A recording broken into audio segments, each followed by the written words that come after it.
Hello friends, welcome to my YouTube channel Aarti Anjali Basti. Upcoming episode की update आपके लिए लेकर आई हूँ। वीडियो शुरू करने से पहले मेरी आप लोगों से एक छोटी सी रिक्वेस्ट है, प्लीज वीडियो को हाइप कर देना एंड चैनल को सब्सक्राइब कर देना। Thank you. अंजलि बस्ती जो होती है वह अब कम बैक कर चुकी है और यहाँ पे सारे गुंडों से लड़ती रहती है और वह अपनी बेटी को बचाने के लिए सारे गुंडों से लड़ के और उसमें से एक गुंडे का वध भी कर देती है। तभी यहाँ पे हम देखते हैं कि जिस तरीके से गुस्सा देख के अंजलि का जो आरती होती है वो भी डर सी जाती है कि ये क्या हो गया है माता को। और फिर यहाँ पे हम देखते हैं उसकी माँ को देख के इस तरीके से वह सोचती है कि अब वह क्या कर रही हैं। तभी यहाँ पे हम देखते हैं कि आरती जो होती है वह भी थोड़ी अनकॉन्शियस रहती है कि फिर भी वह उसको देखती रहती है इस तरीके से लड़ाई करते हुए। और यहाँ पे आरती जो होती है वह सारे गुंडों को एक एक करके बहुत मारती है और इसके बाद एक गुंडे को त्रिशूल से उसको मार ही डालती है। तभी यहाँ पे हम देखते हैं कि वो ये सब करने के बाद एसीपी पंकज पुरोहित को फोन लगाती है और एसीपी जैसे ही फोन उठाते हैं तो बोलती है कि हेलो सर, एसीपी सर, मैं एडवोकेट अंजलि बस्ती बात कर रही हूँ, आई एम बैक। तो अब यहाँ पे हम देखते हैं कि वह बताती है कि मैंने 4-5 गुंडों में से एक को मार डाला है हमें और 1-4 जो हैं वह घायल पड़े हुए हैं यहाँ पे, तो आप इनको लेके जाइए और एफआईआर और बाकी सब चीज़ों का आप टेंशन मत लीजिए, वो सब मैं हैंडल कर लूँगी। तभी यहाँ पे हम देखते हैं वह इस तरीके से सुनता है तो वो भी परेशान हो जाता है, बोलता है कि आप सच में वही बोल रही हूँ। तो बोलती है कि हाँ, मैं अंजलि बस्ती ही बोल रही हूँ, कोर्ट में मेरी बात चलती है और कोर्ट के बाहर मेरा हाथ चलता है। और इतना बोल के फिर वह उसके बाद जो एसीपी होते हैं वह बोलते हैं कि अग्निशिख, आप सच में ठीक हो गई हैं, तो ये तो बहुत ही बड़ी चमत्कार है और ये इससे बड़ा कोई भी खुशखबरी नहीं हो सकती है। तभी यहाँ पे हम देखते हैं कि वह बोलते हैं कि मैं आता हूँ वहाँ पे, आप अपना ध्यान रखिए। और तभी यहाँ पे हम देखते हैं कि वो उसे बताती है कि वो लोग गुंडे जो होते हैं वो मेरे को और मेरी बेटी को मारने के लिए आए होते हैं। तभी यहाँ पे हम देखते हैं ये सब सुन के और सारा पर जो बस्ती वाले होते हैं वो लोग उसे देख के बहुत खुश हो जाते हैं। तभी अंजलि जो होती है वो माता रानी के पास जाती है और उनके पैरों में जो सिंदूर चढ़ाया रहता है वो लगा अपने सर में लगा लेती है। तभी यहाँ पे हम देखते हैं कि ये सब देख के पूरा बस्ती वाला जो होते हैं वो इमोशनल हो जाते हैं। तभी दूसरी तरफ हम देखते हैं कि राघव सिंह राजपूत जो होते हैं वह अपने चैम्बर में जाने के लिए कोर्ट में जाते हैं और यहाँ पे जो भजन सिंह और अभय होते हैं वो उनके साथ वो कोर्ट में जाते रहते हैं। तभी वो सबसे किसी से पूछते हैं, एक वकील से, कि वो कहाँ पे हैं, तुम्हें पता है कि पद्धा का केस कौन लड़ रहा है और युवराज ठाकुर के प्रति जो एफआईआर हुआ है वो किसने किया है और उसका केस जो है वह कौन सा वकील लड़ रहा है। पर वो बोलता है कि नहीं, इसका बारे में मैं तो कुछ भी नहीं पता है। पर तभी यहाँ पे जब रहता है तो राघव सिंह राजपूत का फोन उसके पास आता है और वह उसे बोलती है कि जो अंजलि बस्ती होती है वह उसका फोन रहता है। हालांकि वह फोन को कवर, उसकी स्पीकर को कवर करके, माइक को कवर करके वह बात करती है उससे कि उसे पता ना चले। पर वो उसे बार बार पूछता है कि आप कौन बोल रही हैं, तो वो उसे नहीं बताता है। पर जो यहाँ पे अंजलि जो होती है वो उसे नहीं बताती है राघव सिंह राजपूत को, पर वो उसे बोलता है कि तुम हो कौन। तो वो बताती है कि आप टेंशन मत लीजिए, लेकिन आपको जल्दी पता चल जाएगा और आपके होश उड़ जाएंगे। और रही बात पद्धा के केस की तो उसको तो इंसाफ मिल के ही रहेगा, और रही बात युवराज ठाकुर को तो उसे सजा मिलेगी ही। और आपका केस जो है वो पद्धा का केस, वो पूछता है कि कौन लड़ रहा है, तो वो बोलती है कि आपको जानना है क्या सच, मैं जानना है। तो बोलता है कि हाँ, बताइए ना, बताओ ना कौन लड़ रहा है उसका केस। तो बताती है कि एडवोकेट अंजलि बस्ती। और जैसे ही वह उसका नाम सुनता है तो वह शॉक्ड रह जाता है और वो फिर से पूछता है तो फिर से उसका नाम लेती है।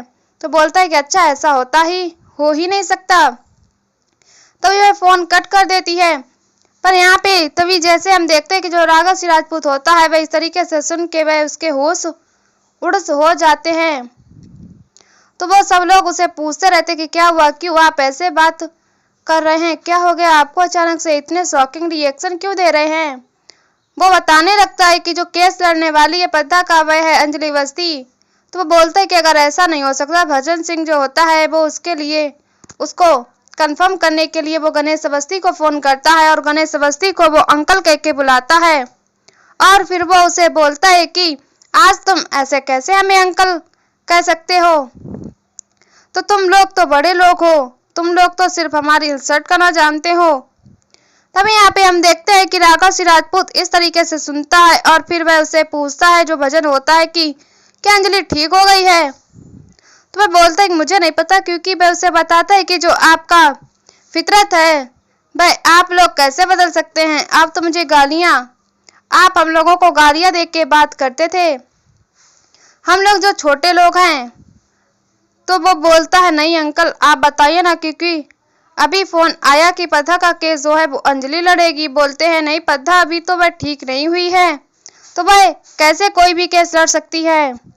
तभी दूसरी तरफ हम देखते हैं कि महक को जो है सानिया जो होती है वो किचन में लेके आती है, उसे किचन में कुछ काम सिखाने के लिए। तभी यहाँ पे हम देखते हैं कि जो चाची लोग होती हैं उसकी निवेदिता और सारिका, वो लोग उसे बुलाते हैं कि आके तुम इस काम को भी सीख लो, क्योंकि तुम्हें ससुराल में जाके बहुत काम आएगा।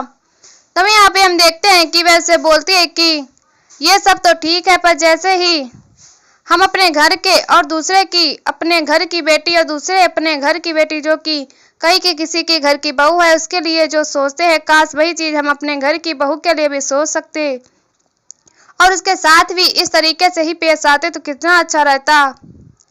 तभी यहाँ पे हम देखते हैं कि ये सब सुन के जो सारिका होती है वह निवेदिता पे बहुत गुस्सा करती है। सानिया भी जो होती है वह उस चीज को समझती है और वह बोलती है कि हाँ आप बिल्कुल सही कह रही हैं। पर यहाँ पे हम देखते हैं कि ये सब सुन के जो महक होती है उसको भी गुस्सा आता है कि क्योंकि महक जो होती है वह उसका बदलाव उसके अंदर भी वह बदलाव आ चुके हैं, क्योंकि वह भी इस तरीके से बात करने लगती है कि उसे ऐसा लगता है कि ये जो सारिका चाची हैं वह इस तरीके से उसके निवेदिता चाची जो होती हैं वह उसके फेवर में बात नहीं कर रही होती हैं। तभी यहाँ पे हम देखते हैं कि वह उसे बोलती हैं कि आप इस तरीके से कितना कड़वा क्यों बोलती हैं। वह निवेदिता बुक को बोलती है कि शादी का। तभी यहाँ पे हम देखते हैं कि वह उसे बोलती है महक चलो तुम कुछ सीख लो, क्योंकि तुम अपने ससुराल जाओगी। तो बोलती है कि नहीं मेरी नसीब तो इतनी अच्छी नहीं है कि मैं अपने ससुराल जाऊंगी शायद। तो बोलती है नहीं नहीं तुम बिल्कुल जाओगी, क्योंकि राघव सिंह राजपूत जो है वह तुम्हारे ससुराल भेज के ही रहेंगे और तुम्हारी स्वागत और पहले रसोई भी होगी, तो इसीलिए कुछ सीखना पड़ेगा। तभी यहाँ पे अंजलि का फोन आता है। अंजलि फोन करके सारिका को बोलती है कि तुमने जिस तरीके से उस घर की बहू का अपमान किया है, उस घर की बहू और उस घर की पोती का अपमान किया है, वह सबका तुम्हें बदला भुगतना ही पड़ेगा, क्योंकि जो अधर्म होता है उसके ऊपर धर्म की ही जीत होती है और तुम्हें उसका फल तो जरूर मिलेगा। तभी यहाँ पे हम देखते हैं कि यह सब सुन के सारिका को शौक लगता है कि वह कौन बोल रही है। तो वह बोलती है कि तुम क्यों जाना चाहती हो क्या। तो बोलती है कि हाँ हाँ बताओ। तो वो बोलती है कि तुम्हें जल्दी ही पता चल जाएगा, तो तुम थोड़ा सब्र करके रख लो। तभी यहाँ पे हम देखते हैं कि यह सब सुन के उसको बहुत शौक लग जाता है कि ये कौन हो सकता है। तभी यहाँ पे हम देखते हैं कि अमन अभय और राघव सिंह राजपूत और वैभव आगे के सारे लोग वहां पे आ जाते हैं। तो वह सारी बात जो होती है शादी का वह राघव सिंह राजपूत को बताने लगती है कि क्या क्या हुआ था। तभी यहाँ पे हम देखते हैं कि वह उसे इस तरीके से बताती है तो वह भी शॉक्ड हो जाता है, क्योंकि उसके पास भी फोन आया होता है। तो इस वजह से अभय से जो राघव सिंह राजपूत होता है वह भी हैरान हो जाता है कि तुम्हारे पास भी कैसे फोन आया। तो बोलती है कि हाँ बड़े भैया मेरे पास भी फोन आया था, तो उसने धमकी दी है मुझे। तो ये सुन के वो भी हैरान हो जाता है कि ऐसा कैसे हो सकता है। तभी यहाँ पे हम देखते हैं कि ये सब सुन के पूरा परिवार हैरान हो जाता है। तभी सारिका जो होती है वो इस तरीके से बात करती रहती है तो कि ये तो बहुत गलत हो सकता है कि पर ये है कौन, इसकी किसकी तरह आवाज लगती। तो बोलती है कि आवाज कुछ पहचाने से लग रही थी। तो वो बोलती है कि आरती की तरह लग रही थी। तो वो बोलती है लेकिन वो आरती नहीं हो सकती। तो वो लोग समझ नहीं पाते कि ये हो क्या रहा है और यहाँ पे भजन सिंह भी बोलता है कि ये हो सकता है कि हमें कुछ फंसाने की चाल साजिश चली जा रही है, कौन हमारे पीठ पीछे चाल चल रहा है। तभी यहाँ पे हम देखते हैं कि राघव सिंह राजपूत जो होता है वो राधिका से उसका फोन मांगता है और वो बोलता है कि किस नंबर से फोन आया है, दिखाओ तो जरा। तरह तो जैसे ही फोन के नंबर मैच करता है तो दोनों नंबर जो होते हैं वह सेम रहते हैं। तो ये देख के वो और हैरान हो जाता है कि वह क्या करे।